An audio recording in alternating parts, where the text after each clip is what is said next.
Welcome everyone. I should encourage people to sit next to me because for some reason they're making the assumption that it's a threatening environment. It's not. I'm very nice. You can ask my friends. We just heard an excellent ITC colloquium by Emily Levesque. Is she here? Oh, here she is. It was a brilliant talk. Emily, by the way, you mentioned the JWST. How far can it see supergiant? How far can an image? A single star. Oh, extraordinarily far. At least tens of megaparsecs, if not more. Tens of megaparsecs. That would be quite spectroscopy will also extend impressively far. Yeah, seeing a single star 10 megaparsecs. Yeah, you're basically limited by when you get down to truly impossible crowding, so it's got a really wonderful reach. We all look forward to 2021. Yes. I should also, well, hopefully, I should also introduce two new people to this crowd. Well, first of all, Selma Demink. She is a new associate professor. Where is Selma? Oh, here she is, joining us from Amsterdam. And many of you have seen her. She was away last week, so I couldn't introduce her. And she hopefully will be around forever. And also Rachel Cochran. Where is Rachel? She's over there. She is a new John Harvard Fellow at Harvard, very prestigious fellowship, selected by the Dean of Science. And she finished her PhD at the University of Edinburgh. And she will be here for at least 3 years. Look forward to having you around. So we have, as usual, 4 speakers, but there was an exciting event that the LIGO Virgo detected, and I asked Ido to tell us about it in addition to the 4. So let me mention the 4. So Ido will talk about LIGO and Virgo, and then after that we'll hear from Vadim Semenov, a new ITC fellow, that will discuss the origin of inefficient star formation in galaxies. Then Sera Markoff, who is the CFA colloquium speaker, also from Amsterdam. Where is Sera? Over there. So we have 2 people that used to be together.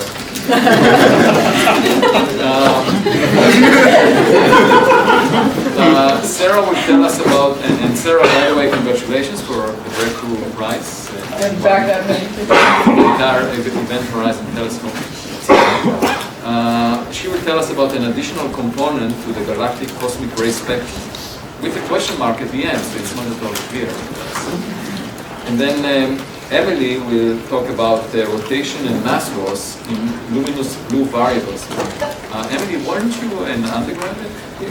I was an undergrad at MIT. At MIT, because I remember you from many years ago. Yeah. And then Sebastian Gomez will tell us about the very exciting discovery that was featured as a news item on the CFA website. He also works with Ido.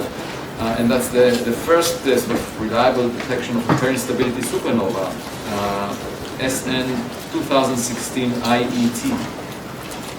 It's a peculiar explosion in every way, according to Sebastian. We will hear about it. So Ido. Okay, thanks.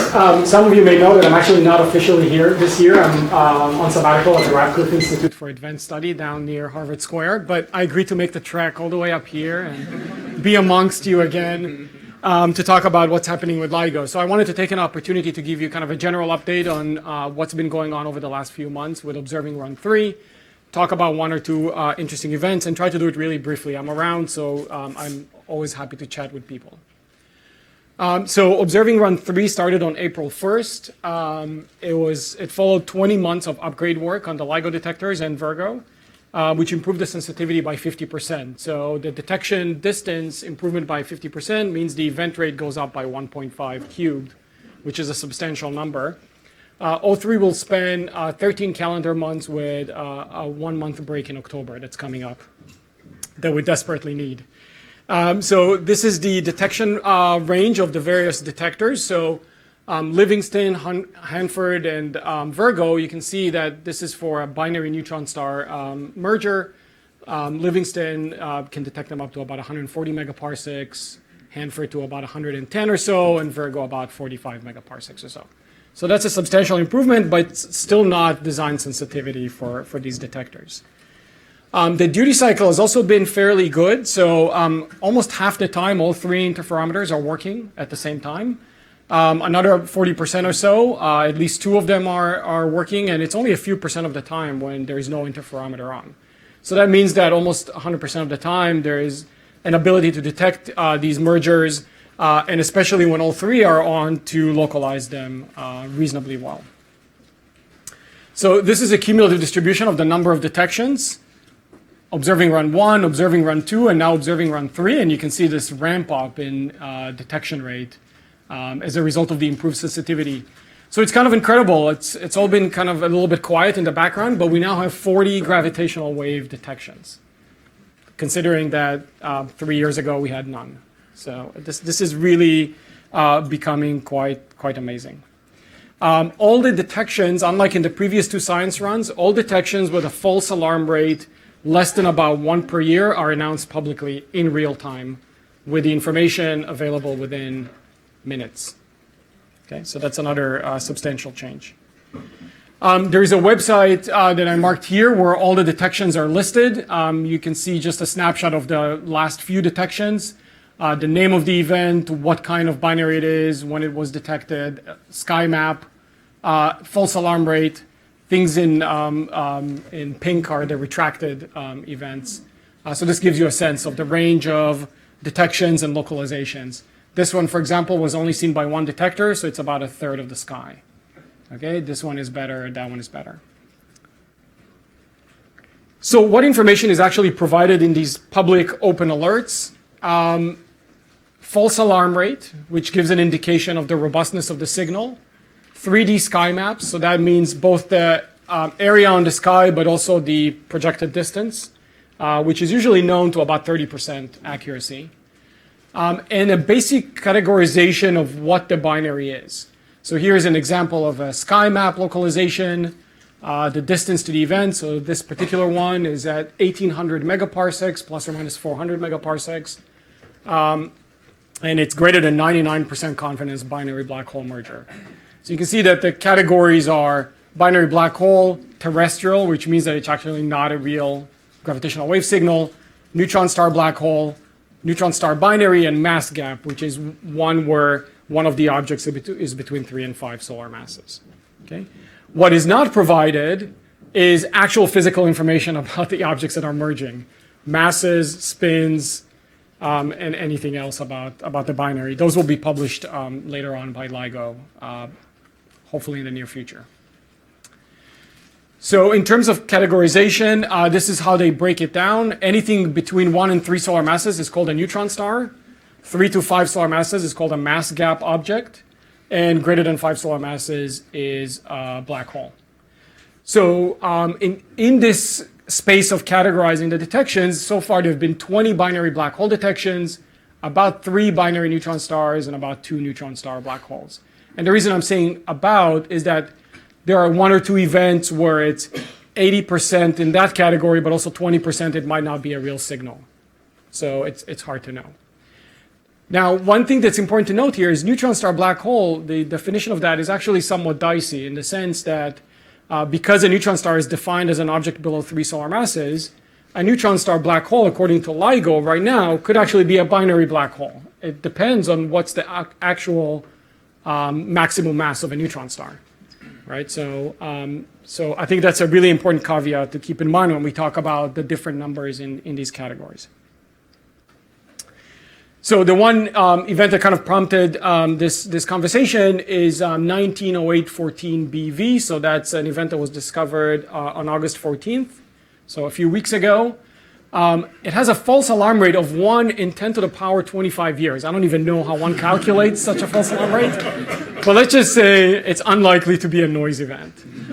Okay? It was seen by all 3 detectors and localized to an area of only 23 square degrees. So that's even better localized than the original binary neutron star merger 170817. But the distance is about 270 megaparsecs. Okay?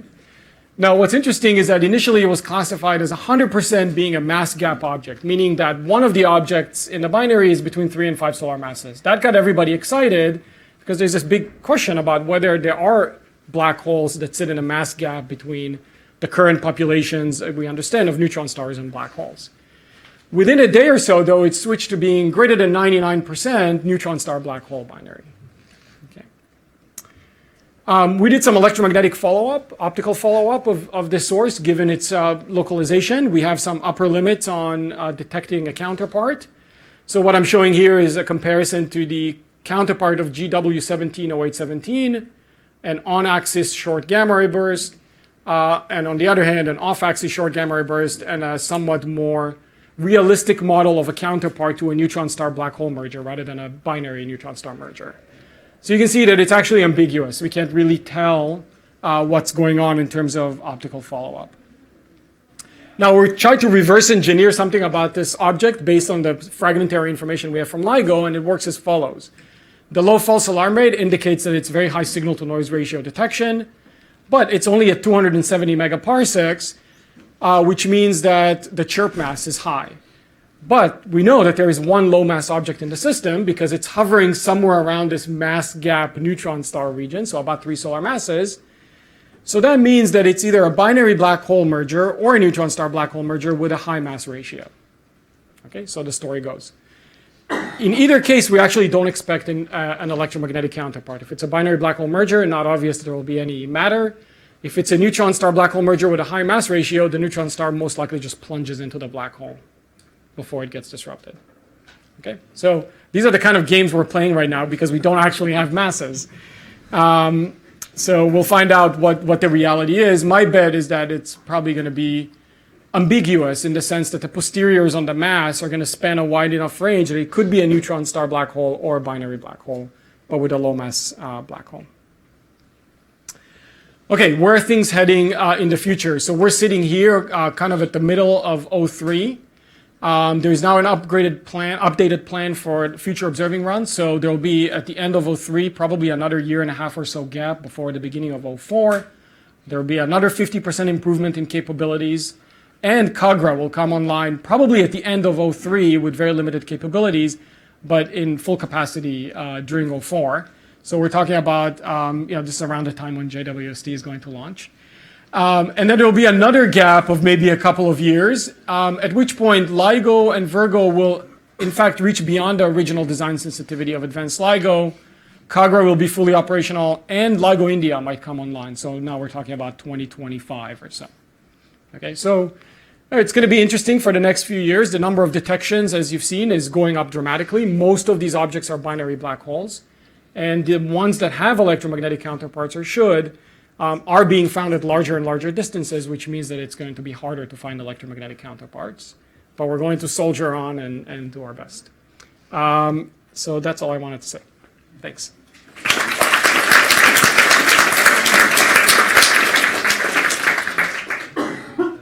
You have to realize this is a very special time when we invite you. Every time there is something unusual to say something. But we are looking forward to the days where, it could just be another event that yes. Yeah, it's going to be a few years before you get there. Take advantage of these few years. Yeah. We have time just one urgent question. Yes, Eric? I was just curious how you do an optical or electromagnetic follow-up in 23 square degrees of sky. Yeah, so 23 is easy, relatively speaking. Some of these are localized to thousands of square degrees, and people are attempting to cover as much of that as possible.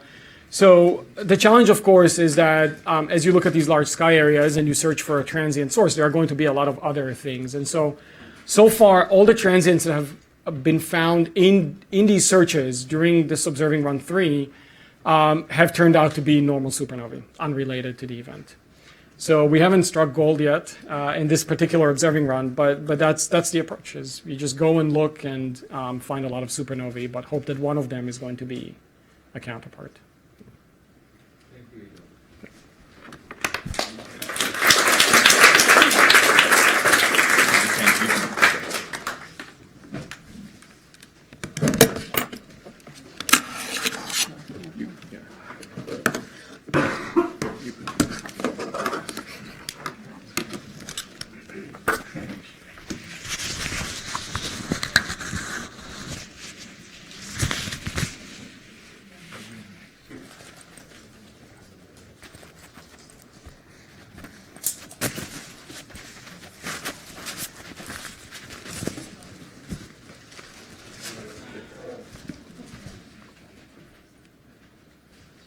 Hello, can you hear me?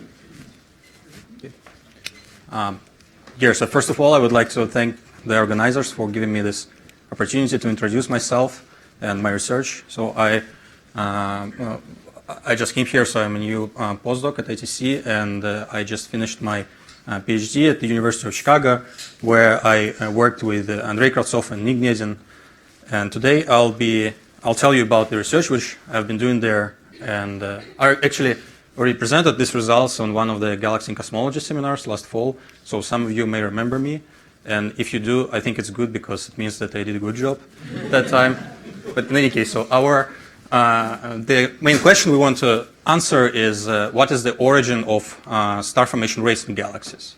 And this is a long-standing puzzle because observed galaxies form stars very inefficiently. And this can be rephrased in terms of timescales.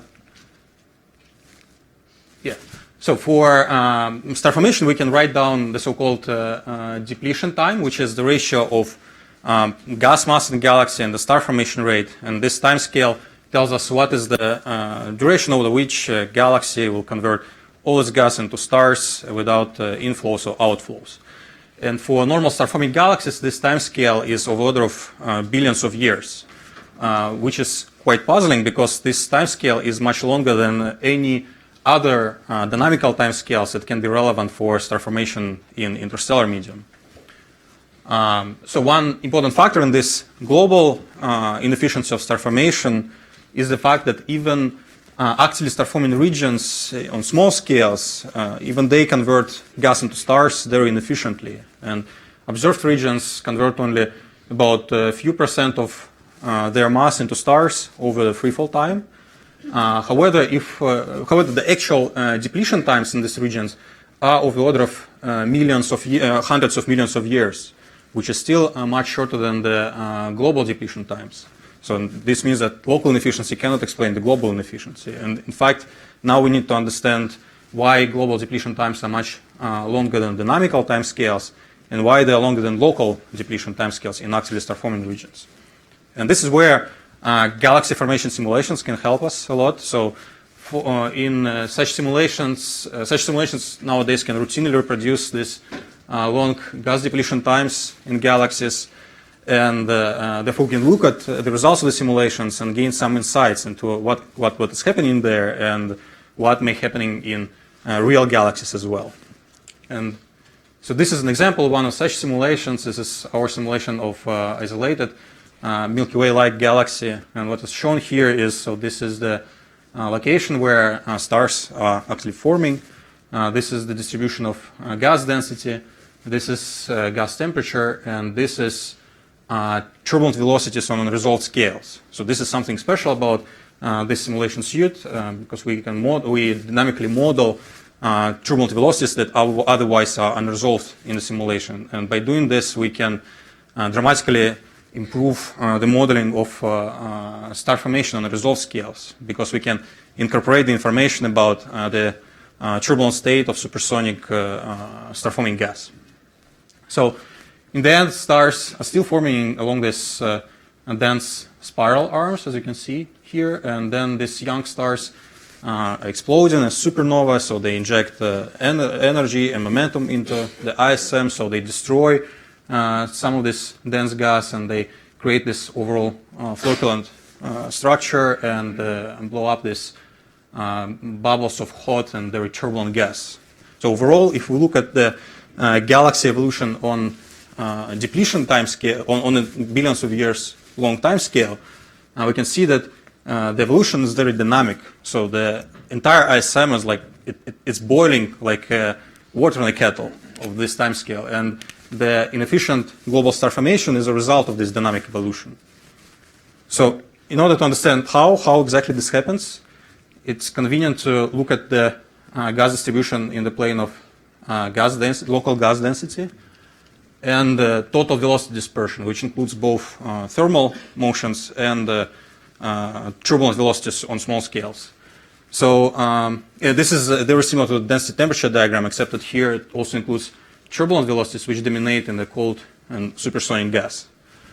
And then we define that a gas that falls below a fixed threshold in the so-called viral parameter to be star forming.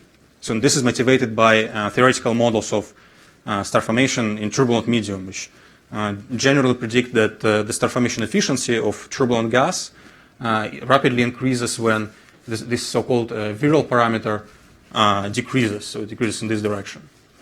And then we approximate this strong dependence as a sharp threshold, and then assume that in this gas is converted into stars, so fixed efficiency per free-fall time, for which we assume fiducial value motivated by observations. So now we can look at what happens with the gas in this plane. So this is the evolution of 3 representative gas tracers from the interstellar medium. And we can see that on a short time scale, gas rapidly evolves and covers the entire distribution. So gas quickly switches back and forth between non-star forming part and star forming parts of the ISM.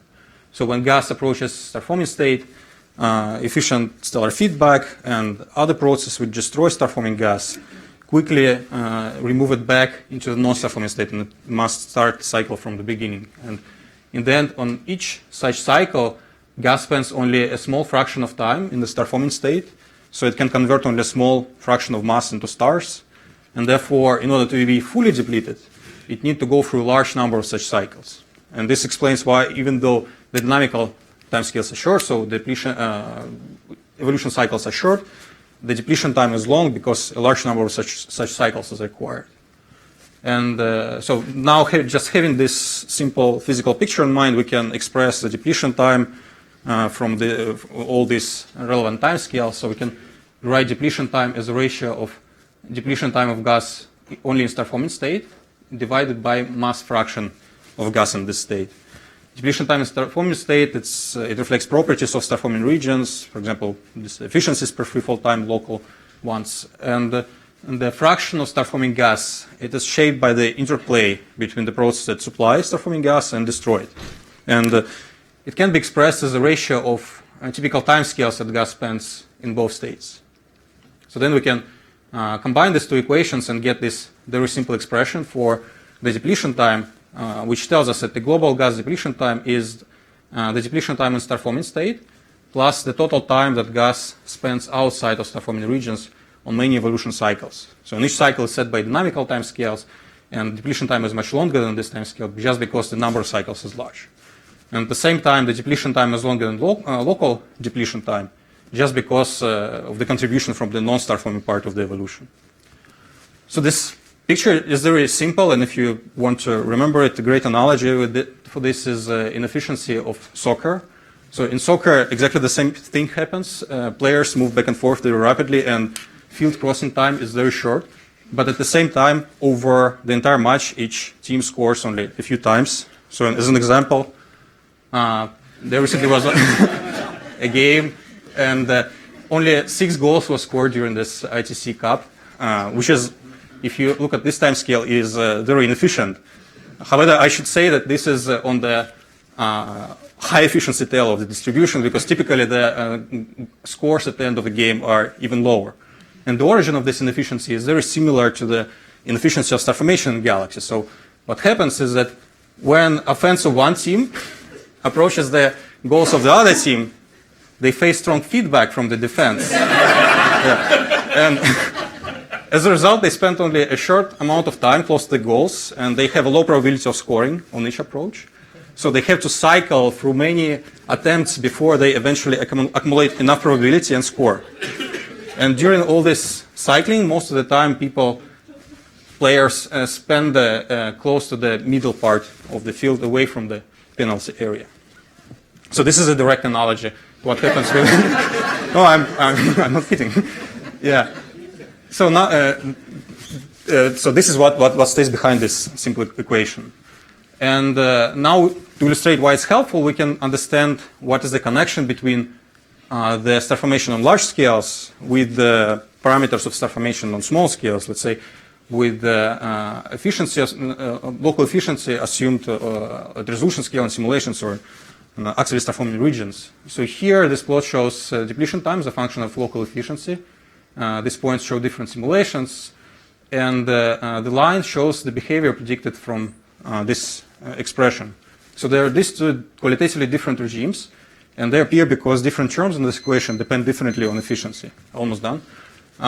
So the depletion time of star-forming gas scales inversely with efficiency by definition, and at the same time, when feedback is efficient in limiting lifetimes of star-forming regions, this time scale also becomes inversely proportional to efficiency. So efficiency increases, each star-forming region forms stars more rapidly, young stars inject more energy and momentum, destroy regions sooner. So as a result, the efficiency cancels out in the second term, and only the first term depends on efficiency. So when efficiency is small, it dominates, and depletion time scales inversely with efficiency. But when efficiency is large, depletion time becomes independent of efficiency. And this explains another interesting puzzling results of the simulations, which find that when feedback becomes efficient, global star formation rate becomes completely independent of the assumptions about efficiency on resolution scale. And this model explains the physics behind this self-regulation. But it's also important to note that it doesn't mean that efficiency doesn't matter. It just means that the global star formation rate is independent of efficiency, but there are other properties in the galaxy which do depend on efficiency. So for example, the mass fraction of gas will strongly depend on efficiency in this regime. And this means that if we want to constrain efficiency, we need to consider both the global star formation rate, or depletion time, and the mass fraction of gas in star forming state, or more generally, the distribution of gas between different states in the ISA. And I'll just leave my summary. So this simple model explains depletion times and scaling with the efficiency. So there are some other applications which I haven't mentioned. In particular, it allows also to understand why depletion times of molecular gas on kiloparsec and larger scales are constant. So if you're interested, please talk to me. Yeah, thank you.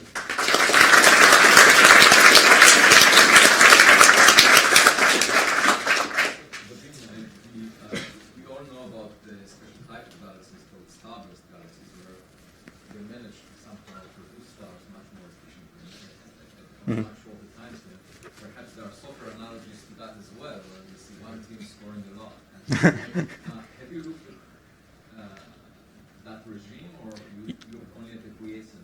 Yeah, this is one of the ideas which I'm thinking about extending this model. So the idea is that all these dynamical timescales, they will depend on properties of the galaxy. So they will depend on average densities, and for starburst galaxies, all these timescales will be shorter. So in this can explain, for example, why depletion times are shorter as well there.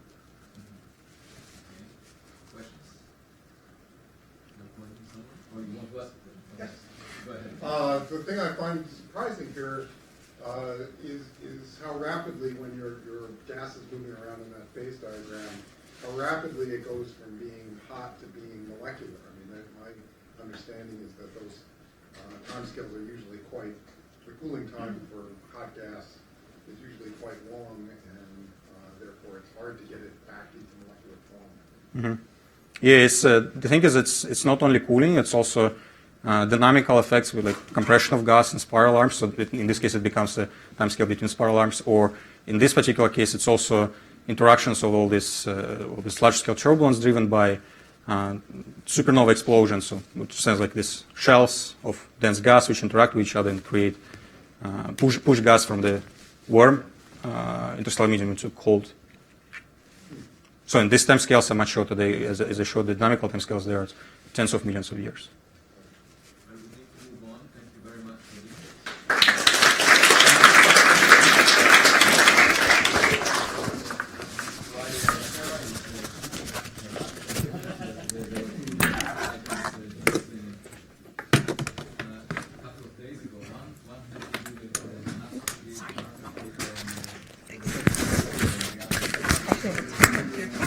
Spontaneous. I didn't know it was you, but something did you hear? So. The second was an amateur astronomer in Russia, an engineer using a 0.65-meter telescope detected in the direction of the sun what looks like a few kilometer-sized object that came from outside the solar system. This is still collecting data on planets. Go ahead, Sarah. Okay, so I don't have as an organized talk, because you'll hear the more organized talk hopefully in a couple hours. But I wanted to mention something that I'm working on. This is actually work being led by a master's student named Alex Cooper. And maybe something that isn't talked about so much here because it's a little bit more on my other interest, which is particle astrophysics. That's actually my background. And there's a little bit of a revolution going on in the field of the origin of cosmic rays and a lot of new ideas coming up that I just wanted to mention to you. So this is, for those of you who aren't familiar with cosmic rays, there's these mysterious particles that come from outer space. They've been known about for a long time, since crazy people went up in the sky in balloons and found them in the early part of the last century. And they were really, it was a really statistics limited field for a long time. So we didn't actually know the distribution, especially at the high end, because especially when you get up to the very high end, you're talking about, one event per kilometer cubed per, century or something like that. It was very small numbers, and so you have to make these very large arrays. But what we see is several features, and you have basically up to a NE of about 10 to the 15 eV. There's what we think is a galactic spectrum, and then there's a cutoff, maybe some diffusive losses from coming out of the galaxy and propagation. Then you have another component that kicks in that people call the angle very creatively, so knee and ankle. And that's thought to come from extragalactic sources, and most likely the culprit is AGN, but there's a lot of debate about this. And the canon has been that the galactic cosmic rays come from supernova. But this idea is coming a little bit in flux. And so what I wanted to say was that if you look at the spectrum, you kind of blow up this region around the knee, just in the last several years with the higher statistics, we're starting to get better data, and what we're seeing is something people are calling the second knee, which is, not a human knee, but some kind of feature. And the question is whether this thing is real or not. And what's interesting is that the different experimental methods are starting to find that it probably is real and means something. So one of the new techniques that's coming out is most of these were actually detecting particles individually by looking, building like tanks and looking at the tracks of these particles on the ground.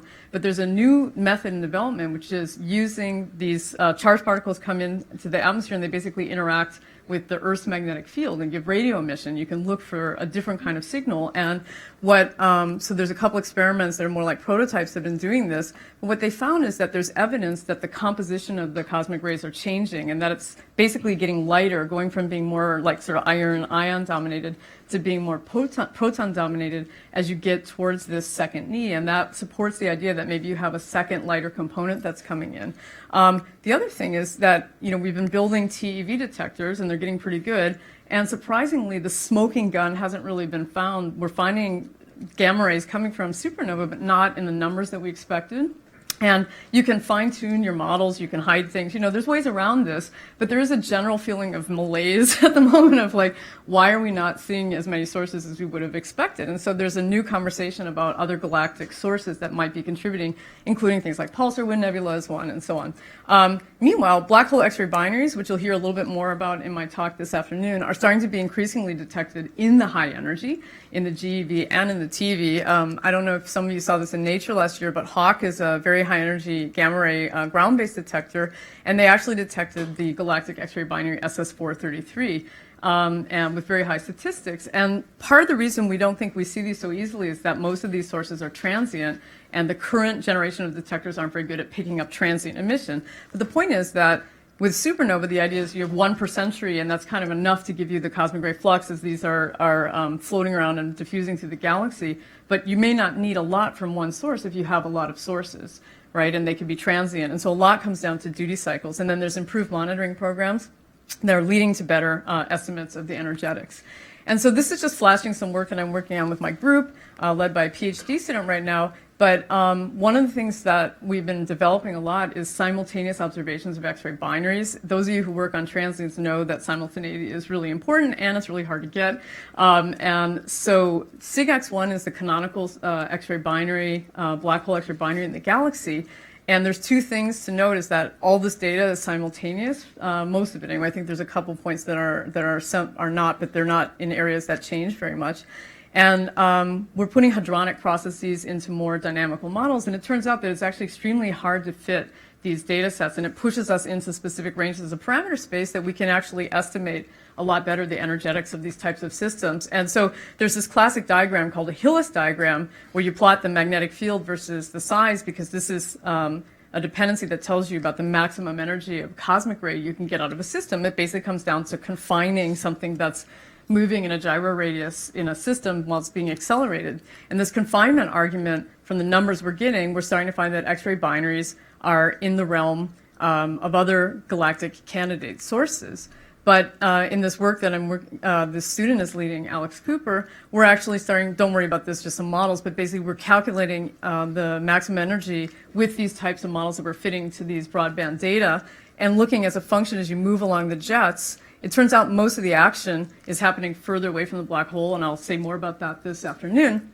But we're getting ranges of numbers where the maximum energy can get into the second knee regime. And so this opens up an interesting idea. So the basic project that we're working on right now, it's kind of a toy project, but it's the hard part, of course, is the uncertainty in the population. If you want to make a model of population and duty cycle, we don't have a lot of data over the last 19 years or so. There's been some catalogs. And then I was talking to Josh Grinley, I don't know if he's here, but yesterday, and Josh was telling me about his historical plate work, which is really amazing, going back to the 1800s, looking at some of the black holes we know. And so we're getting a better sense of the duty cycle, but it's hard to figure that out. And then we, there's a lot of stuff that's in here about models. We looked at pretty conservative ranges. Then we actually worked with people. Daniele Gaggero worked on the Dragon project. So you put these sources in, propagate things through the galaxy, and we're trying to see if we can actually account for this component.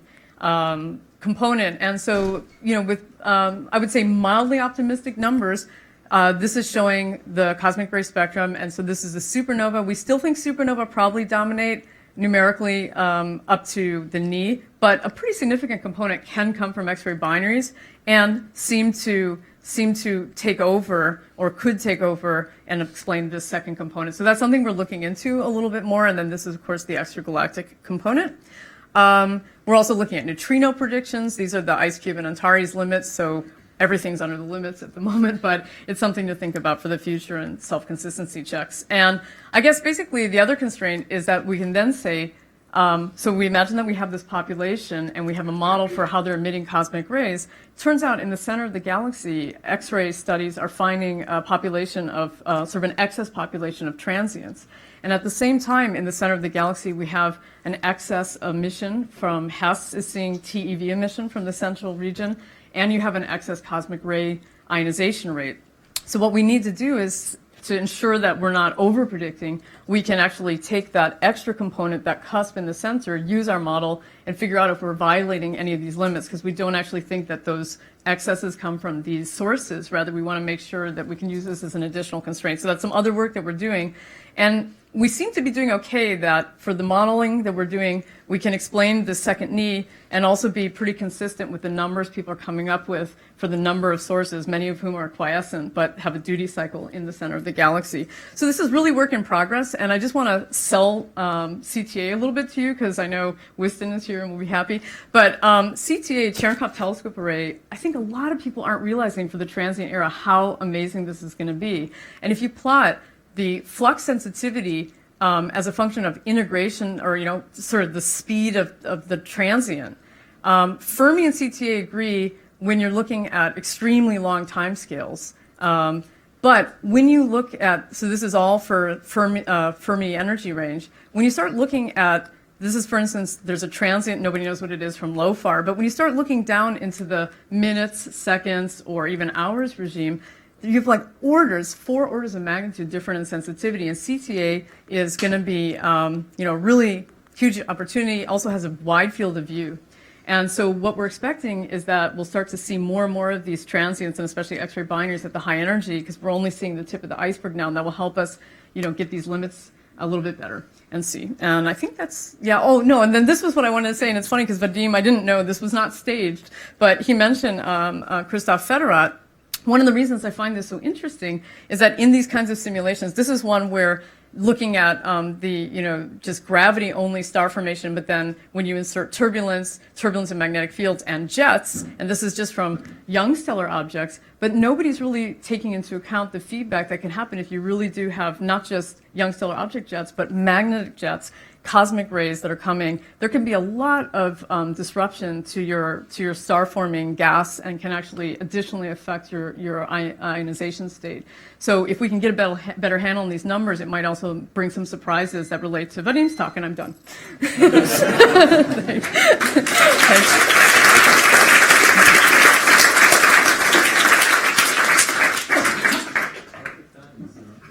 There is one additional observable that potentially can tell us something about the source population, and that's the anisotropy, because the density of sources is lower than a source, let's say, supernova, and then you will see some preferred directions on where they're coming potentially. Depending on how far is the nearest. Yeah, I mean, this is. How far is the nearest? This is a discussion, and the problem is that it's not, because the nearest one might not be the one that's active, and so that's actually where this galactic propagation model comes in, because we're actually putting these into a distribution and trying to understand how it's going to look in the anisotropy. Turns out that you don't actually have to get a lot of anisotropy from this, because there's enough time for this to trickle around, unless you have a source within, really active and dominating within, I think, like a kiloparsec or something like that.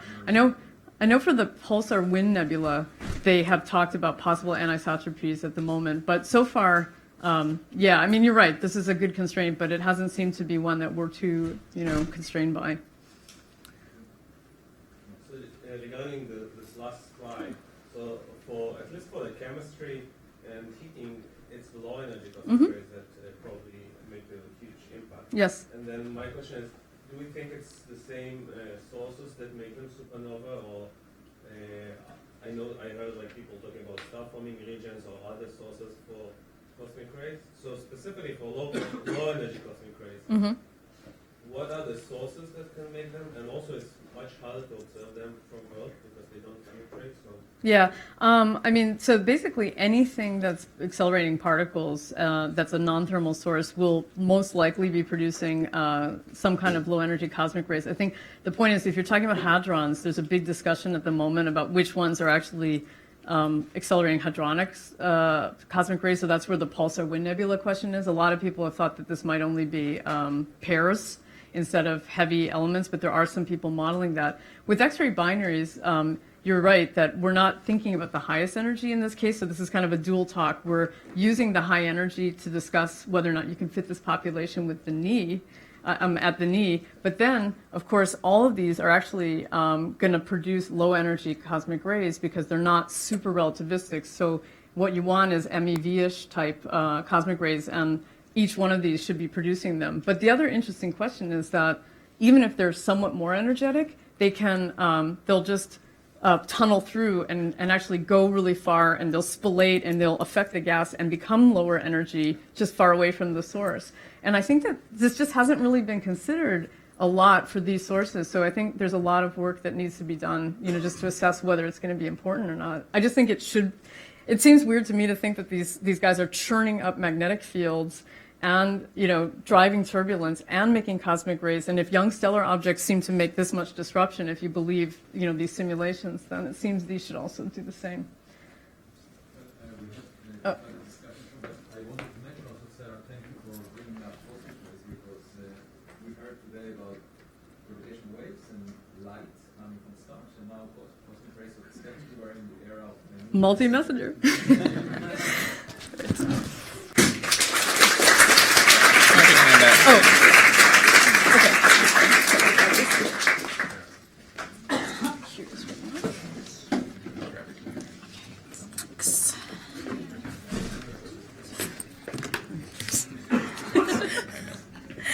I didn't think this through. Oh, yeah. They didn't make them for women's clothes. Right.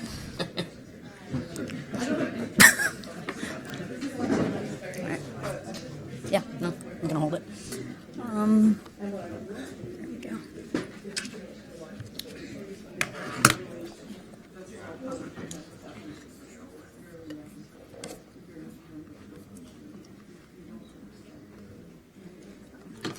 All right, hello. So for those of you who saw my ITC colloquium, I was talking about my work on red supergiants. We're going to be moving to the other temperature side of the HR diagram and talking about stars now after they've formed. So I'll be talking about some research that I'm working on right now on rotation and mass loss in LBVs.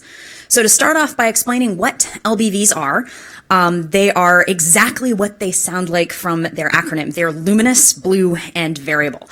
More specifically, they're really luminous. If you look where they land on the HR diagram relative to the main sequence, they're looking like they were born at 40 solar masses or more. They're often blue, so they tend to land during much of their lifetimes on this sort of diagonal distribution with very high temperatures. And they are sometimes variable in a variety of different ways. So when people hear LBV, the one that you canonically think of is Eta Carina. And that giant eruption that happened in 1843, those are not the variations that I'll be talking about today. LBVs, when you try to traditionally plot how they move on the HR diagram, do this. They spend a lot of time in a hot state, and then they'll occasionally cross the HR diagram at a pretty much constant luminosity and land in this vertical strip at a fairly uniform cool state of around 10,000 Kelvin. These sometimes get nicknamed S-Dor variables because S-Dor was the canonical first and best known example of this variation. And a project that I've been working on is trying to explain what triggers these S-Dor variations as a first step toward explaining the physics and timing and everything about how they really work. So these jumps back and forth, which happen on timescales of roughly years-ish, are what we're interested in explaining. For a while, the S-Dor variations were described fairly generally through a process that got nicknamed the geyser mechanism. So the idea here is that you have some initial triggering instability in the outer layers of an LBV that brings it out of thermal equilibrium and hydrostatic equilibrium. So you get this sudden eruption of mass loss, or this sudden increase in wind, or this sudden expansion of the photosphere, followed by a slow return back to equilibrium when the trigger stops. So basically exactly what you'd picture in a geyser. To think about how this is working in a star, you have to start with some sort of initial trigger that would set the geyser off. And when they're in their blue state, it's worth remembering what these stars are really like. They have these extended, fairly low density envelopes that are high temperature and have they're hanging out around the iron opacity peak. So what you're getting is a very large radiation pressure in that envelope due to that opacity peak. And it means that the effective gravity in that region, so the ratio of the radiative gravity over just the plain old Newtonian gravity, really reduces. It winds up close to around 1. So above this region, you get a quick, steep drop in opacity, and you wind up with a density inversion. You actually wind up with a slightly higher density in the outer layer. That is the only thing keeping the inner envelope stable. So if you disrupt that, if you have some high mass loss removing those top layers, then you wind up with an unstable layer. You're in a zone where the iron opacity peak is dominating. It starts to expand adiabatically. The stellar radius is increasing. Luminosity is constant, so temperature drops, and you get that horizontal move on the HR diagram. It'll then reverse this when that high mass loss rate stops and those expanding, inflating layers kind of settle back again. This is happening on roughly the Kelvin-Helmholtz timescale. It's on the order of a year. So that matches very closely with what we're seeing on the HR diagram for these S-Dor variations. It's a nice toy idea, but you need to explain what that sort of initial trigger is and what that initial moment is that's going to kick off the instability. So to do that, we can think about what's happening when we get to this sort of key regime where the effective gravity is 1 or a little less than 1.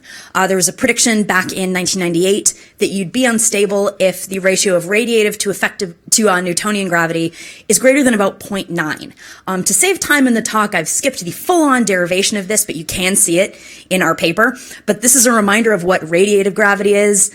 This is a reminder of how we can represent sigma times t to the 4th in terms of other properties of the star.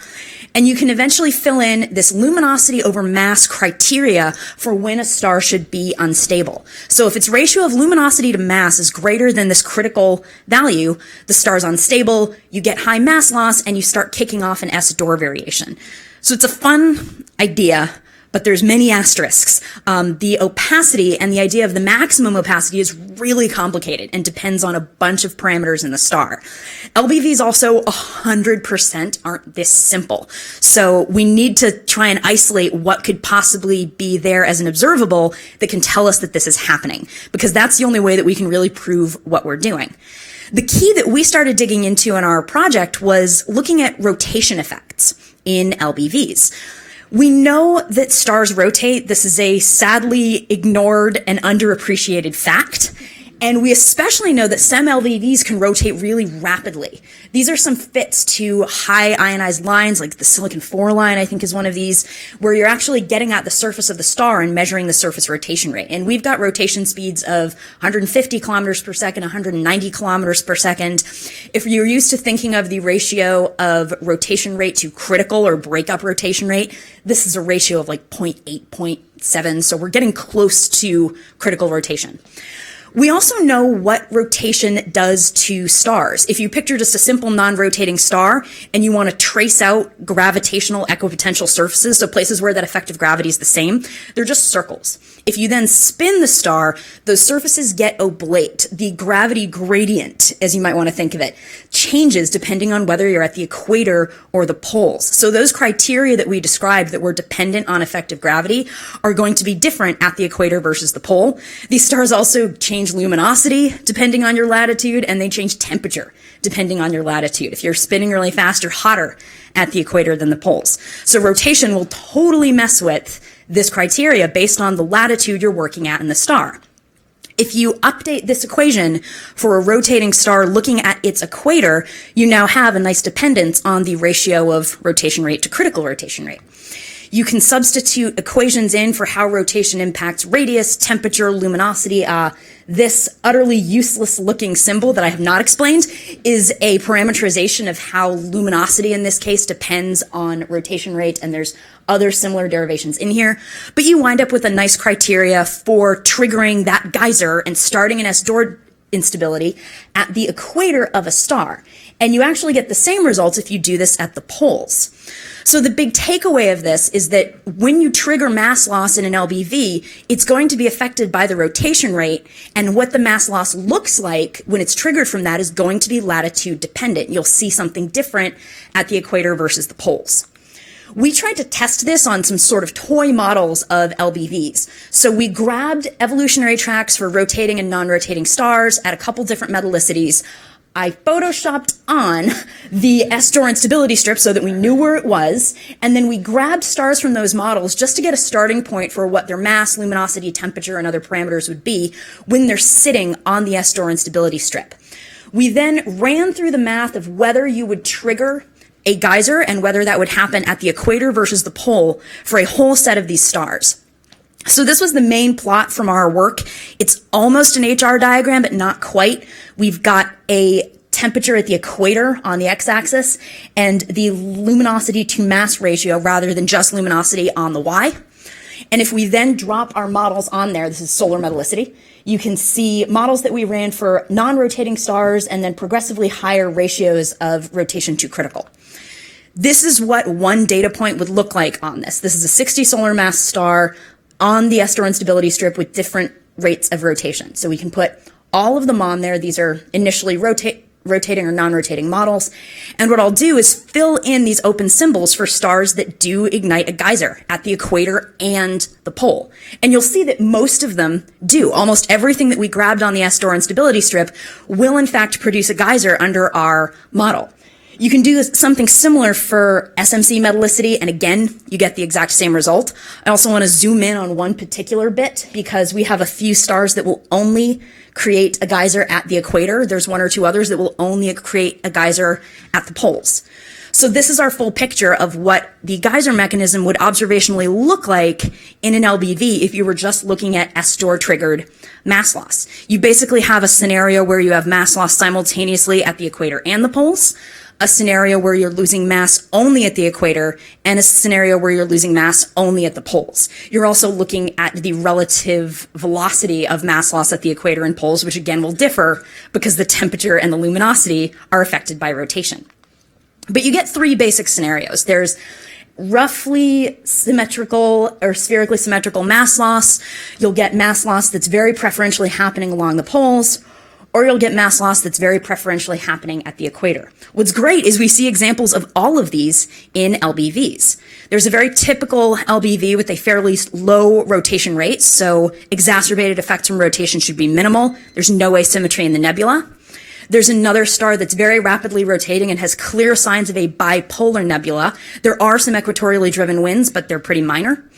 And there's an example of a star that was discovered, we think after it exploded, that used to be an LBV, that showed clear signs of previous mass loss bouts that were preferentially happening at the equator rather than at the poles. So we have at least some observational evidence that all three of these things are going to be happening. What we want to do next is do more work on the role of the geyser mechanism and actually simulating how it works. We want to keep observing LBVs to get more signatures of this. And we're eventually hoping to move to numerical simulations of larger grids to see as a population how unique these three scenarios should be. So I'll leave up a summary and my collaborators and take questions.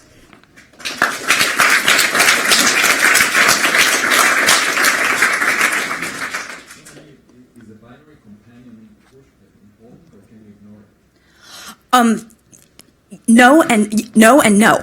So you can create a lot of these geometries without a binary companion. You could create some of these LBV interactions from a single star. Obviously, some LBVs are in binaries, and a binary would contribute to this.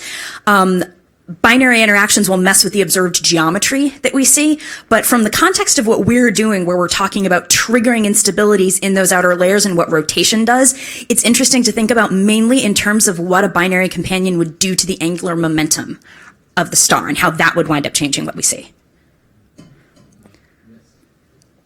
So since you said these rays were kind of on the telescoping here, does it mean in principle we can find boxes and Luminous cones that we actually track it over the strip? So we've actually been talking about doing that, and where we get into trouble with LBVs is there are not that many of them, and the monitoring of them has been fairly inconsistent. But AG Carr was one of the examples I look at, and there's gorgeous amateur data, in fact, along with many observations that go back decades, and you see these very nice, fairly consistent, like I don't want to say the word periodic, but repetitive and similar S-door variations. We're trying to connect those back to the next step of modeling that we're doing on actually playing out the geyser, playing out how long the star stays in that cool state, and if it matches up with expected timescales. But what we really need are these long, like decades-long monitoring programs of all the LBVs, and when I say all the LBVs, there's like 20, so it's a small sample. I guess I'm just a little bit confused on how you get something rotating near critical speed at an evolved star. Because my intuition is if evolved stars slow down, they expand, right? Yeah, it's a really good question. So a lot of LBVs are so luminous that they fall past what's known as the Humphreys-Davidson limit. So these stars are actually not ever permitted to grow very large in radius. It's another consequence of the atmospheric Eddington limit, which we also have in our derivation, but it prevents the star from expanding and just losing angular momentum in the typical way of, the skater putting their arms out. Bipolar mass loss can also mess with what happens to rotation, and any sort of pulsational instability that sort of squeezes the star and speeds it up could also increase rotation. We don't think that they're born at this high of a rotation rate, so that would have had to evolve with time, but stripping off outer layers asymmetrically and messing with other instabilities in the stars could easily spin them up to this rate.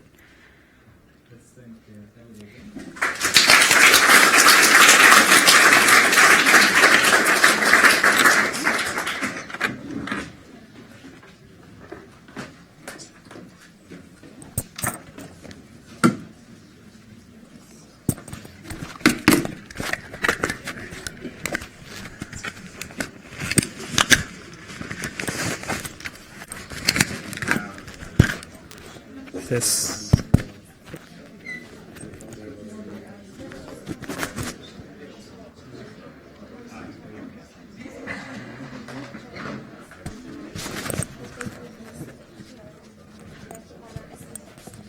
Does this work? Yep.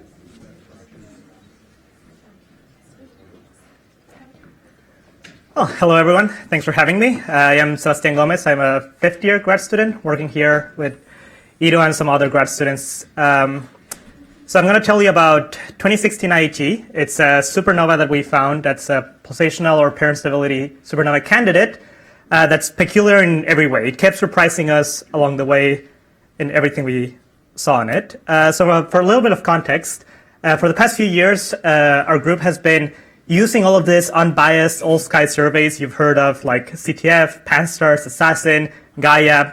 We use Gaia for transients, not only for mapping the sky. And with the help of brokers and aggregator software, we can try to determine out of everything that's exploding in the sky, what's interesting, what's worth using big telescopes to follow up on, and hopefully find very interesting transients.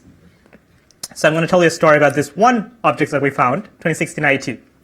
The first thing that popped up at us is there is a transient, and we thought it was what we call an orphan or hostless transient, which means that the galaxy is not detected in archival images, right? Because we see the location and there's nothing underneath it. Later on, we found out that this dwarf galaxy that's nearby 54,000 light years away, actually turned out to be the host, but we didn't think it was just because it was so far away. It's about 4 effective radii away, which for transients, even far removed transients, that's a lot.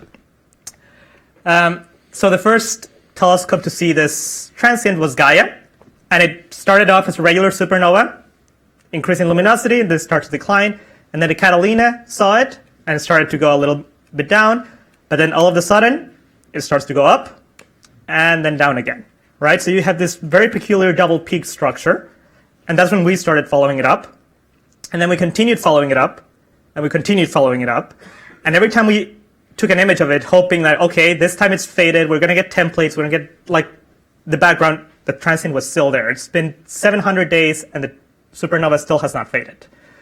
There's very few examples known of supernovae that last this long. There's only a handful. Here's a comparison. Some superluminous supernovae, which are very bright supernovae, can last this long, but most regular core collapse supernovae don't last nearly this long. For comparison, here is 98BW, which is a very long-lived 1C supernova. And you can see it's narrower than even just the first peak. So 700 days is quite impressive. So then we took some spectra, I believe. Let's try to figure out what is this thing. So here's the first spectra we took, in blue in the middle. It has no hydrogen, no helium, which technically means it's a 1C supernova. But it doesn't look like a 1C.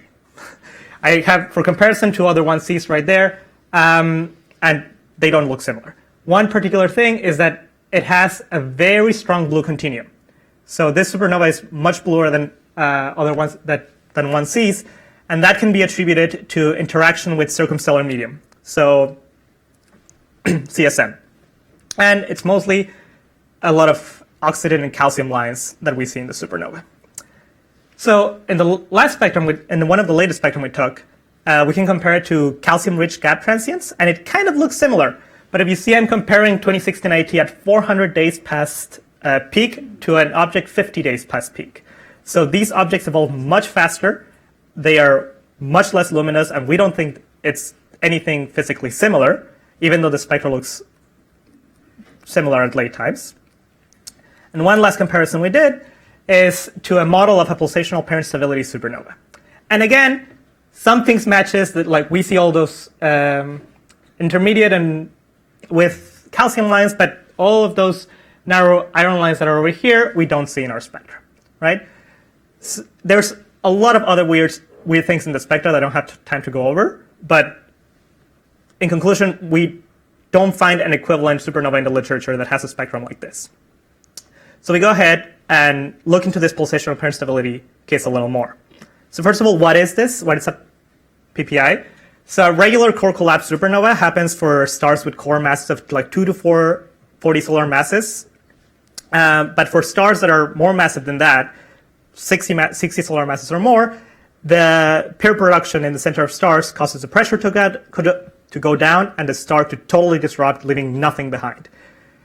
In some cases, this pair production can cause instability in the star that only disrupts the envelope, and then it deposits this envelope, and then a core remains, which then undergoes regular core collapse, and that's a pulsational pair-instability supernova, which can leave a black hole or neutron star behind, as opposed to a pair-instability supernova, which leaves nothing behind.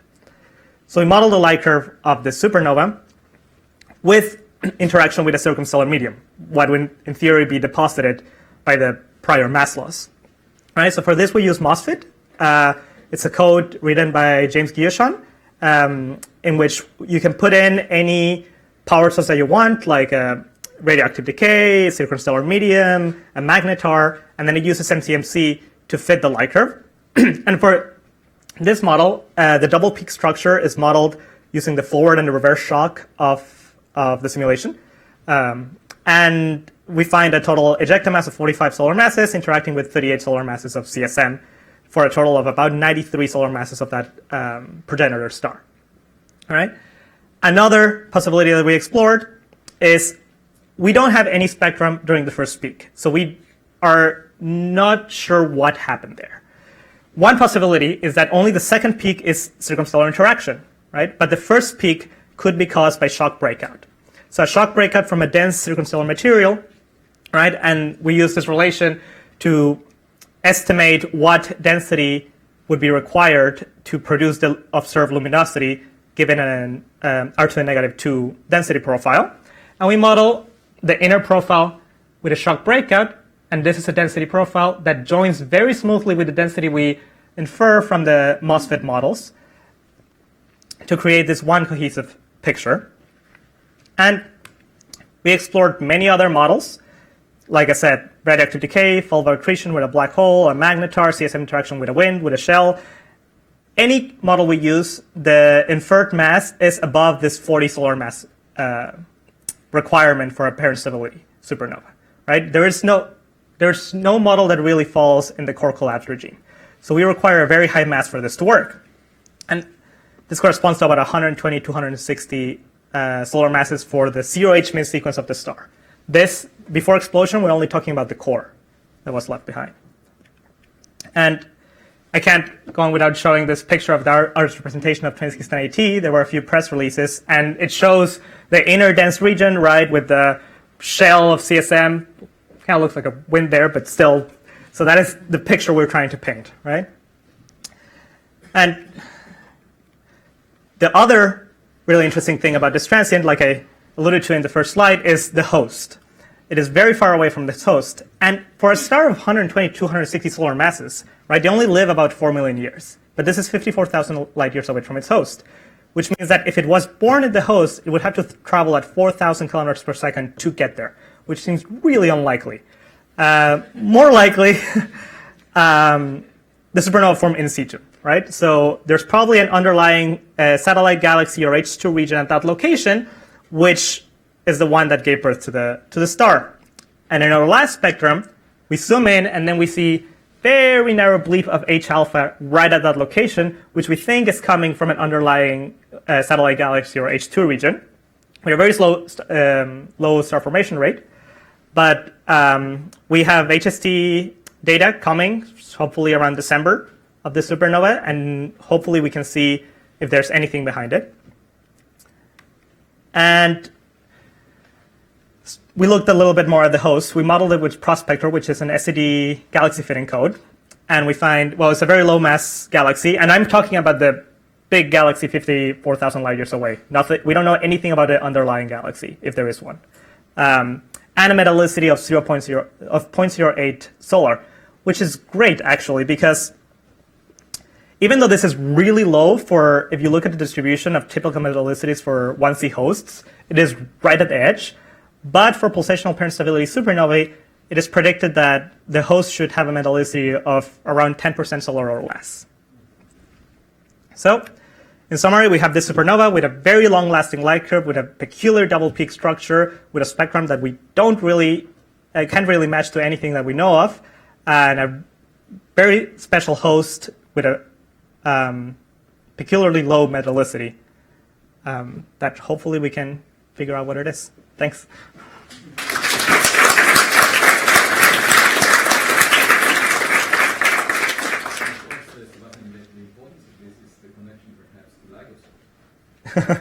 Yeah. The question is, I mean, there is a claim for a very massive system that was found, and we don't know yet if it's real or not. Yeah, we don't. And no. Oh. All the questions are over there. Have you looked at the proper motions of the supernova, because you seem to have fairly bright data to see variation? So what are the proper motion vectors like? The proper motion of the actual supernova position? Yeah, I- you're measuring that magnitude. Yeah. Well, although these are data from the GSA, which does not have all the nice Gaia processing pipeline, they just provide a magnitude and an error bar. Yeah, but there should be no movement from the supernova. Last question, Paul. That seems like an insane amount of CSM mass. Yes. Right? So Yes. How do you get that? Do you have any idea how you get that much mass No. around it? I mean, I can talk to Emily or Selma or someone who knows a little more about mass loss in the last stages of star formation, right? Because that is one of the big problems. We cannot reconcile the models of pulsational pair-instability supernova with all our observations because those models don't predict 35 solar masses of CSM being lost in the last decade before the star explodes. So I don't know. Well, food for thought for the future. Yeah. In a room full of theories. Yes, please, theorists, help. Thanks.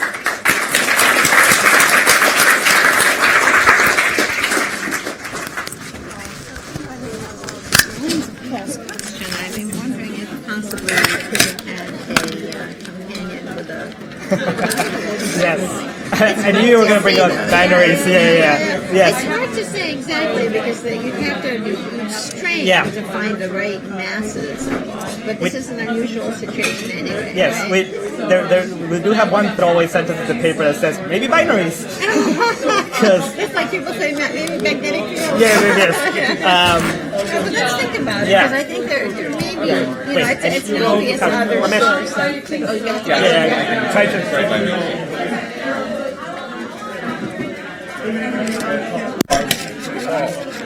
So Avi said to mention to you, he suggested putting me on the schedule for lunch talk. Okay. Maybe sometime in the spring or something. Or Sure. whatever. Yeah, absolutely. I know it's planned out way in advance. Yeah. So I don't. That's fine. There's no hurry. Okay. When I am doing the spring schedule, I'll drop you a line and I'll see when. Yeah, that's fine. That's great. Okay. Thanks.